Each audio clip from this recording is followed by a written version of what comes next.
तर माझं वक्तव्य राजकीय पक्षाच्या 10-12 जणांसाठी होतं आणि बबनराव लोणीकर यांनी वादानंतर हे स्पष्टीकरण दिलं।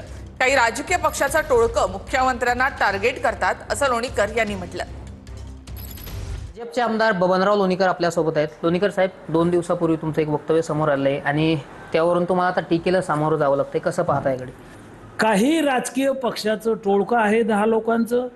हे टोळकं महिन्यानं लावलेलं आहे, पेड पैसे देऊन लावलेलं आहे आणि ह्या टोळक्यातले लोक 9-10 लोक केंद्र सरकारला टार्गेट करतात, माननीय मुख्यमंत्री आणि राज्य सरकारला टार्गेट करतात, मला टार्गेट करतात, टोल करतात।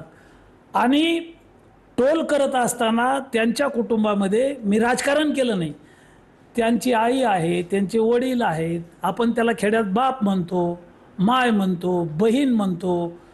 हे सगळ्या कुटुंबात केंद्राच्या 3-4 योजना, राज्याच्या 4-5 योजना, याचा पैसा मिळतो, फुकट हे धान्य मिळतं। हे टोळकं राजकीय पक्षाचं 10 लोकांचं आहे, हे मोठं नाही आहे। आणि सगळा लाभ केंद्राचा राज्याचा घ्यायचा आणि टोल करत राहायचं। मी म्हणालो की तुमच्या हातातला मोबाईल हा सरकारनं दिलेला आहे, आईवडिलांचं काम करा, शेतात जा, आपल्या घरातली काही कामं बघा। हे न करता टोल करण्याची ती 10 लोकांची एक छोटी कारखाना फॅक्टरी आहे असं मी म्हणालो। त्याच्यामुळे मी काही वावगं बोललो नाही। रामनाथ ढाकणे, TV9 मराठी, जालना।